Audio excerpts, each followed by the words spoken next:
wisdom of those younger years, the child quadrant, you know, the passion stages of our lives, you know, to maintain those kinds of things in light of all of the societal processes that are, you know, that have, you know, brought pressure down on us.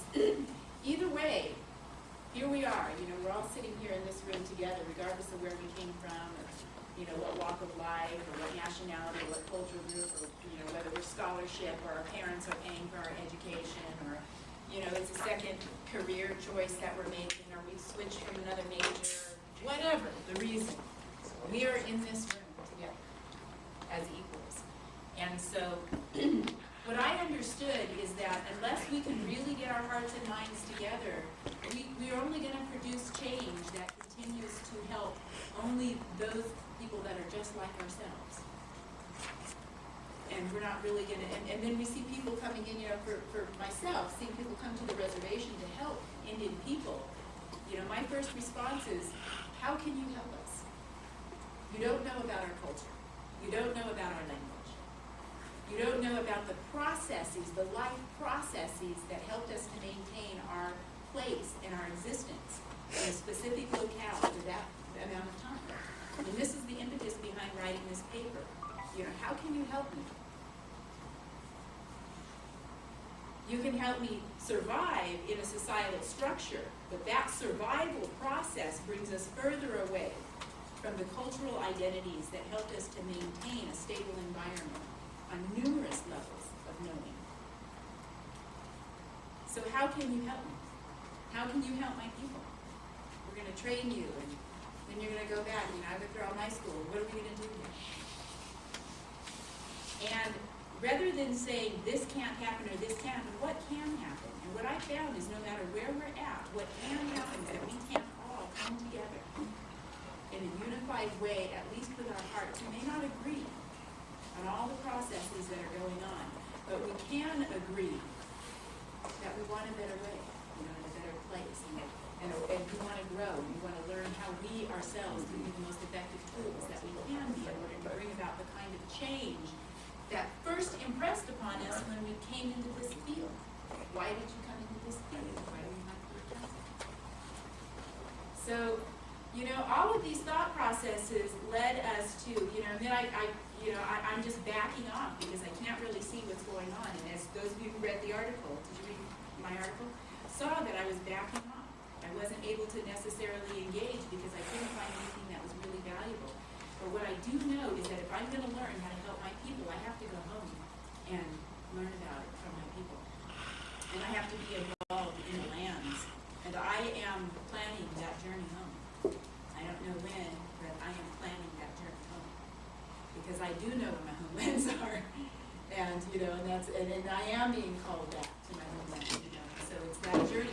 But what do I have to bring to them? And so what I know is that if we're going to help somebody, you have to get into the knowledge. You need to get involved with the people that are in the communities.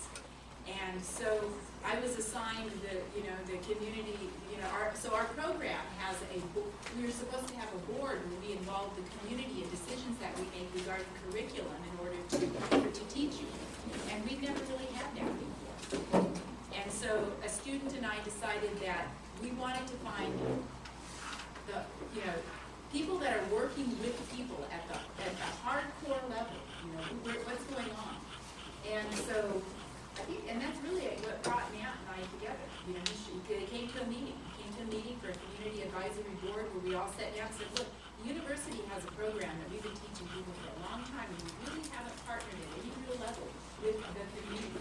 And so students and I just started sending out invitations to every organization that we could think of in Las Cruces, and understood if we're going to learn how to help this community, we're going to have to hear what the community has, what's going on. And so, and also, we're going to know what's going on because all the direction that we provide you for your research didn't seem to link up with the needs of the community. So that was my goal in bringing the collaborative together. And so we've pretty much done that.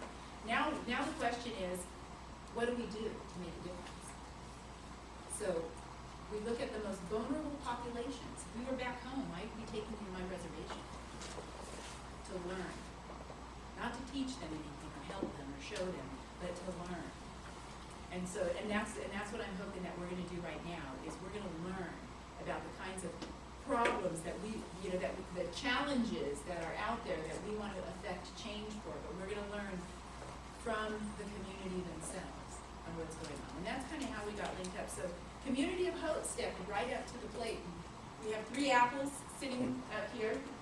And we have 3 apples back there, you know, representing Multiculturalism University, right? So I was curious as to the different colors. Which one did you say was you now? I'm the gold one. Okay.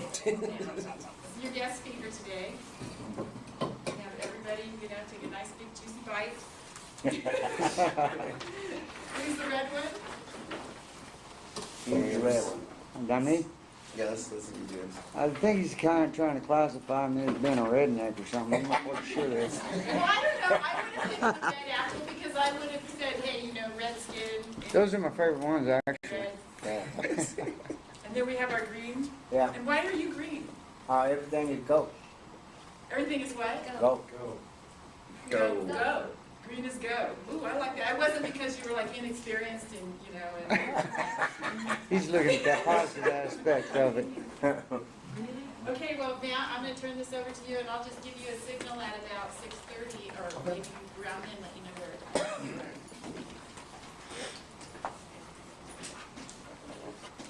Hi, so I'm going to introduce myself first. My name is Matt Mercer.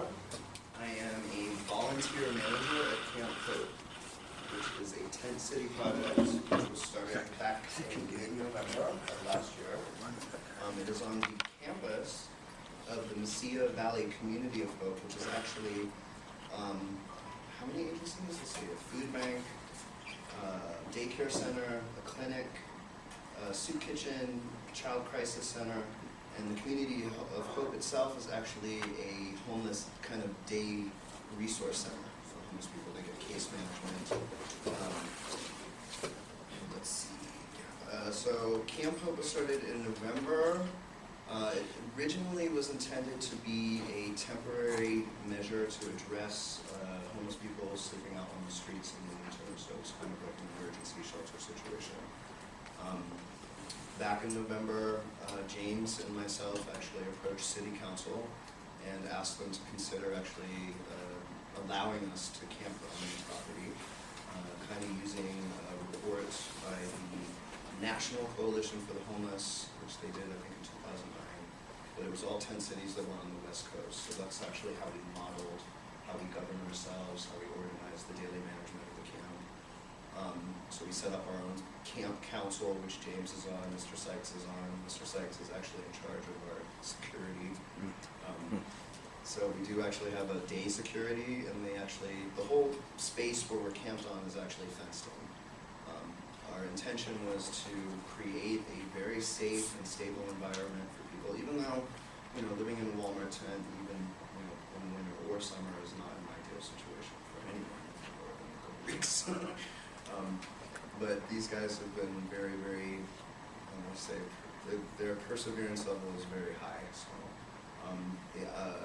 the aspect of living in a community of homeless people in this form has been what I think has been most rewarding and has inspired a lot of people in Las Cruces. This project has arisen out of Camp Hope being there, also myself being invited to sit on the Community Advisory Board. Since November, I think we've started probably 4 or 5 different projects, including Camp Hope Health Initiative, which is being managed by St. Luke's Healthcare Clinic, which is on the Mesilla Valley Community of Hope campus. We actually had one of the local churches set up a nonprofit fund for us, and we have a registered nurse at the clinic who takes in homeless people if they don't qualify for services or don't have health insurance. We'll help them pay for their co-pays, we'll help them pay for rides to medical appointments. James has actually even arranged, I think, 3 or 4 electric wheelchairs that he has and uses for people that are homeless in the camp, and actually just in the community. So we're very, very busy actually focusing on health-related concerns for homeless people. Eventually, we would like to branch out and include the indigent community as well, but think since November, we've been pretty steady at about 50 homeless people. The city gave us that limit of 50 people, and I think it's 37 times we were at TP, which is kind of the centerpiece of the whole camp. So our idea actually, and James and I actually, in becoming leaders of this project in cooperation with the Community of Hope. And Nicole Martinez is actually the executive director. She was kind of an interim director for several months, while Pamela Angel, who is now the executive director of the clinic, they kind of switched positions. They've been both very, very, very motivated to help us, and have been very cooperative and very open-minded in listening to us as homeless advocates on what it is that we see that homeless people really need that are out there with us. Given that we have 50 people in the camp, I think through the holidays, through the new year, over half the people in the camp were over the age of 50. A lot of them have chronic illnesses, don't have any insurance, are estranged from their families. Since, I think, over the last month, we've seen a very large increase in women. I think we have about 10 or 11 women in our camp right now. And those age range from, I think, like 22 all the way up. Recently, our oldest women resident, I think, was 72. So it's a very incredibly diverse group of people. If you're talking about one demographic of people that you can say, oh, well, the only thing they have all in common is they're homeless. But, you know, it's really hard to identify even 50 homeless people, and they all come from completely different backgrounds, different ethnic makeups. You know, the only thing that they have in common is their economic status and their housing status. I myself, actually, am a little bit about my personal history. I'm 39 this year. I actually survived a really brutal hate crime when I was 18.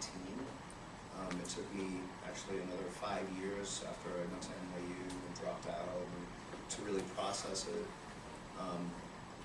Unfortunately, because I reported it, it happened on federal property on a war college base where I grew up in Pennsylvania. So I lost my whole family and became kind of shunned. So I find it really rare and unique as a survivor on that level to be able to be a part of a project like this, and to have met all of these amazing people, and to create a kind of new way of approaching homeless people, to humanize the field, so to speak. I think one of the unique things, especially about having this cooperative effort with Lisa, is that a lot of homeless people have a very, I'd say it for myself, that I've had, been allergic to mental health in terms of, service providers, just because, coming out of this last generation of, ridden kids, people being over-medicated since they're, 4 or 5 years old, there's a lot of resistance to going to a place, especially when you're in a position of being indigent or, not having a solid income or work or a house, that you have to do those things to get help. There's a lot of resistance to that. So I think the focus on counseling and therapy, especially in terms of like peer groups, one of the things I think 8 of us from the camp just recently did is go through mental health first aid training, which was run by Optum Health. And it's just to train people kind of like what to do in case people get in crisis and they're suicidal or having panic disorders or whatever about that. So 8 of us went through that training and got certified. And it was really interesting to see 8 people from this homeless camp, mixed with members of the Las Cruces community, all discussing those issues. And seeing, also how people view their own recovery. I mean, as a hate crime survivor, I find it really hard to diagnose people, like in terms of the clinical world of diagnosis. Like when you're talking about the spectrum of post-traumatic stress disorder and trauma, like that's the only thing that unifies the entire field. So in terms of the cognitive level, like I've always been really focused on learning. And one of the things that helped heal my mind and body was studying ancient languages. And for me, since I was a little kid, my passion as a child was studying mythology and culture as a child, which turned into comic books. But for me, like that, the language of how people tell their stories and identify their voice, you know, ethnically, culturally, religiously, or however, is what defines them as people and defines them as communities. So I think the most unique thing about our community is the ability for homeless people that, you know, a year ago on the Community of Hope campus, it was a totally different reality. You know, people were more like this every day in survival mode, you know, and people were a lot more aggressive. We had a lot of violence on the campus last year. Actually, one man got beaten to death. Since the camp has been there, that has all receded and made a 180-degree turnaround. It's a really pleasant place to be. People are very friendly. Everybody's actually trying to help each other. And people are watching out for each other because they have not just a place to keep their stuff at night and not just a place to sleep, but they've actually created their own community with each other, which I think is the first step when you're talking about catharsis. You know, I grew up in an upper middle class. You know, my dad's a physicist, my mom's a school teacher, both white, by the way. I'm Hungarian and African and Native American mixed, so, you know, I grew up in also a very privileged life. So to have both sides at, you know, at the age that I am now, I really am learning to